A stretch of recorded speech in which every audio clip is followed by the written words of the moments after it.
What do me, Drake, and DJ Khaled all have in common? Hmm? Another one. So if I would have just waited, if I'd have just waited like the 10, 15 minutes it took for me to do my last blog, I would have included this in here. But it's all good because I forgot some things. But another one, Drake? I didn't even know you could do that. I didn't even know you could. Maybe I didn't know you couldn't. Maybe it's not that I didn't know you couldn't do that. It's just weird to me that I didn't even realize, right? The first case was filed in New York, and the second one is being filed in Texas. And it got, okay. The New York one, I don't know if this, maybe this makes a difference. The New York one, he's talking about the UMG using all of the streaming bots and all of that payola type of thingamajig, right? The Texas one is where he really, for real, because I think, listen, the New York lawsuit, the payola and the streaming bots and all that, although I feel like it could be very detrimental for him, you know what I'm saying, for his own personal safety. Like, you understand what I'm saying? Just trying to Diddy him, he could Diddy himself with that one. You know what I'm saying? Not to say that Diddy Goose is cooked. Not to say that, but Diddy is going through some extremely difficult times, right? You know, you with the New York lawsuit, you can see, that type of consequence. You understand what I'm saying? But pause, you can still get behind it. Pause. You understand what I'm saying? To a certain extent, if it means we about to clean up the industry. You understand what I'm saying? Although I don't like payola in itself, like paying the radio station on a certain level, like I don't feel like that's wrong. You understand what I'm saying? But it is what it is, and it's illegal right now, right? But all of the streaming bots, the streaming farms, and all of that, that's inauthentic on a whole nother level, right? So whatever, like spins don't equal listens. You pay the radio to spin you. That don't mean the people listen. You know what I'm saying? That anyway. The bots, you just paying the bots, and it's one person controlling a million quote unquote listens. But anyway, yeah. So yeah, that's number one. Even you can get behind that because that's not that could work out for us all, right? But pause. But to get behind that. But in regards to the Texas lawsuit, where it seems like his complaints in that one are about the lyrics that are detrimental to his, like his character and, slanderous and, I forget all of the terminology he used in the jump off, but yeah, that is like you reminding now you reminding everybody how black you ain't or how hip hop you ain't again, or maybe black or whatever, because bruh, that's crazy right there. Like I'm just gonna say it, like you support battle rap, be like you have put on for battle rap, like have contributed, invested in a sport where battle rappers, these MCs destroy each other's characters in a lot of these battles. Some battles be just about the bars, you know what I'm saying, technical superiority and all of that. But nah, bruh, the most legendary battles be when dudes get disrespected on a personal level. The slander mean that it has to be false? I don't feel like Googling it right now. I'm looking for something else on my phone. But is that what slander? Well, either you know what I mean. Personally, terrible things have been said about, you understand, about these battlers. I was watching the ARP uh live stream. He was talking about, he was going into, he had his whole chat list songs that had disrespectful lyrics in it. You understand what I'm saying? Like terrible and beef records. Pause. Pause, protesters. Get your ass out of here. Rest of y'all, welcome to the nation. Monster Nation, that is. Mr. Monster Man Rocco, your tour guide, your host, your janitor, president. I'm the king around here. I'm the landlord, owner, tenant, janitor. I'm Amsterdam floor. With you, if you know what I'm saying, if you break the rules, you don't follow the rules. The rules are like, comment, subscribe, hit the bell, notifications, all notifications. If you're trying to be a taxpaying citizen of the nation, leave us a super thanks or a Cash App. We actually prefer the Cash App, but you do you. You know what I mean? Cash App tag will be in the description along with the Bandcamp link for all of y'all who would rather hear me rap than to hear me yap. I got a new mixtape on there called Slang and Rock Volume 2, which means there's a Volume 1 among a whole bunch of other stuff. They're old and new. Chronicles of the Most High is the EP. It's there. It's all weed bars. You know what I'm saying? On all digital streaming platforms, though, on not Bandcamp, on all digital streaming platforms, I got a new song called BCC. Check it out. It's not the whole BCC on it. It's just me. And the video too. It's on YouTube. Check it out. Or run the numbers up. Help your boy out. Also me and my brother Rusty Jux just put out an album recently. It's called Crownsville. It was actually an album that him and Sean P was supposed to be doing together, but P passed away, and I was like, "I'm your boy," and we did that. And that's out. We got 3 videos out for that. One called Sean Lives On, dedication to the bro.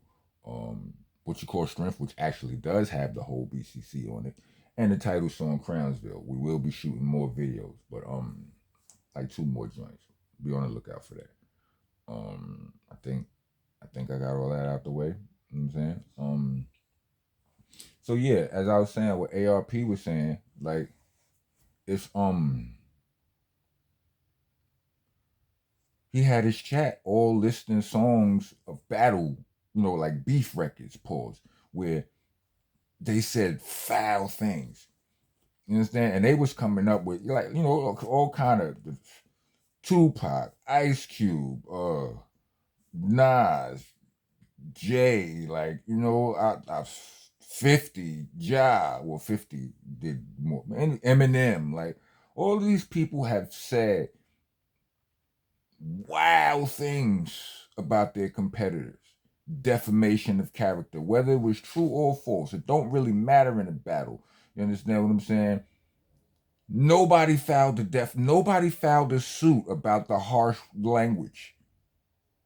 Nobody. You know what I mean?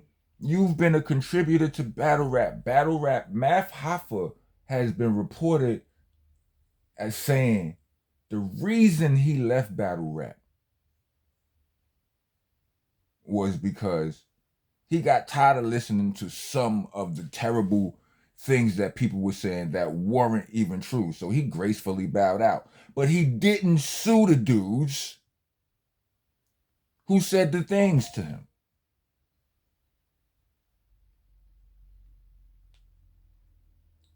I believe he credited Geechee Gotti to was his last battle. He was like, or I don't know if that was his last battle in in the real battle rap culture, aside from his Legends Only platform. Like he said, he didn't. It was Geechee Gotti. They asked, and I saw that because he had Geechee Gotti on his show, which means even though I hated what you said to me, we all right. I ain't tripping. You said what you said. It wasn't true. Geechee Gotti is like, I don't care. Like, it's an angle out there. If it's all in the headlines, then I'm going to use it if I'm battling you. Math basically understood that, but I don't want to participate no more. He took his ball and went home. He did not file a suit against Geechee Gotti or Jag or anybody else who used that narrative that was disgusting about him. Not as far as I know. Anyway, pretty sure he didn't.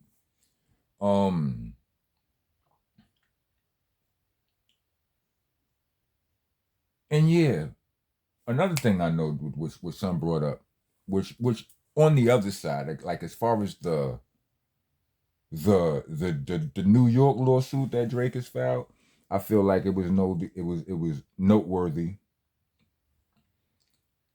Well, Math brought up the point where it was like when the cast members was like, yo, why would the parent company bet against their own horse, right? And Math brought up a very important, a very interesting point. We was like, as a battle rapper, he saw this allegedly, right? Some of these battles, some of the artists, they they blow up, pause. They get too big, pause, for them to afford. Like now, a rapper, a performer feels like he generates this amount of numbers, he deserves this amount of money. He demands this amount of money, and it might just be easier. It might be more business savvy for the battle league to build up a smaller rapper and try to get him out of here. Try to get the big guy out of here, pause. But just build this guy up because he's cheaper. And he don't even know how much you paying him. He don't know his worth. He knew. But when he does learn his worth, rinse and repeat. He gets clipped too. So there's that. And I feel like that was worthy of mention. You know what I mean? Because yeah, it's plausible, feasible. I always said, well, not always, but for quite at least I want to say at least about 9 years, I've had the concept that I've built in my head where, like, from the time I got in the game, by the time I got my first album came out in 1996, I was on albums already in like 1994, 5, like, soundtracks, you know what I'm saying, stuff like that, Smith and Wesson album. But by the time I came in the game, there was already this notion that you if you lucky, you make it to 3 albums. 4 albums is almost unheard of.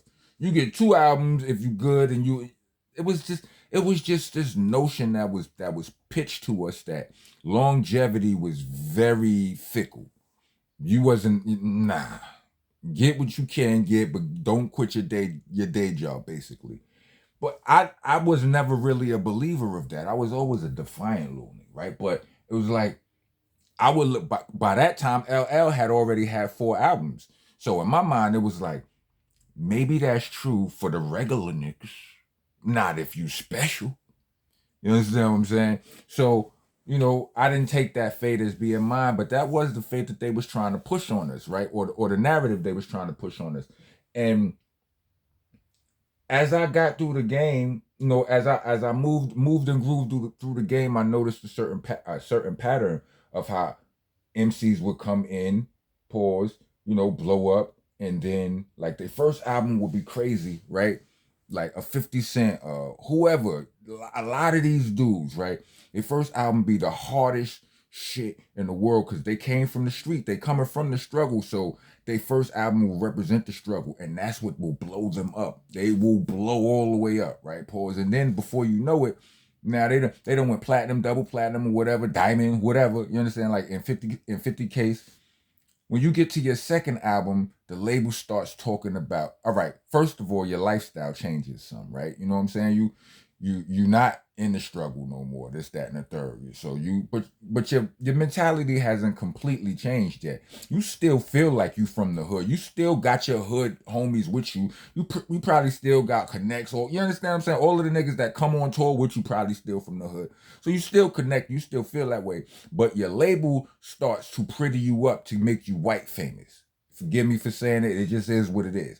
You understand? They start to try. Now they want to put Mariah Carey on the song with you. Gwen Stefani is somebody dope. Salute to all of them, right? But it will open you up to a pause to a bigger, you know what I'm saying, a bigger audience. But your core audience may feel alienated, right? And it'll be like, so now in a lot of those cases, like you just use the 50 as an example. His second album, it didn't sell as much as his first one did. You know what I'm saying? And I don't know that they prettied him up. I can't really remember, but I do know that second album wasn't as hard as as the first one. You know what I'm saying? As Get Rich or Die Trying. So that I know, right? Just the grit, the his core audience wasn't going to feel the same way about that. Anyway, what I'm saying is, what I'm getting at is a lot. I feel like I felt like, or hypothesized that a lot of these labels, they intentionally pretty you up, alienate you from the hood. You understand what I'm saying? But they on the way. They put all of this money into getting this pop star. You know what I'm saying? Taylor Swift on your song or whatever. This, that, and the third, and all of that. It might get played every day because they have all of the system. The whole infrastructure is their infrastructure. It's a whole hoax, right? You may get more famous, but somehow you end up owing or something. Somehow the quote unquote fall off begins or whatever, and it's wild. You understand? But they encourage that. You know what I mean? And what I hypothesized was it was all a rig. It's a rig. It's not meant, the system, that the existing system isn't designed to make us powerful. Like, if you getting a whole lot of, like, when you come in the game young and they give you a whole bunch of money, most likely you're gonna mess the money up, right? They don't want to give you time to get your scruples together. You understand what I'm saying? And then you start stacking money, start learning how to be independent. You start spreading independence to, get your ass out of here like the pause protesters is what I've always thought went on to a certain extent. Because they don't want a bunch of powerful us's. They give us some money. This ain't rich. Y'all say rich and wealthy. You can get your little money, but they not giving you, not power. This is why every time one of these niggas try to flex their power, they do something like what they do in the Diddy. They bring the Clippers out. No LA. To make it to the end of this video, let me get 4 music notes. Rock on rock, gone.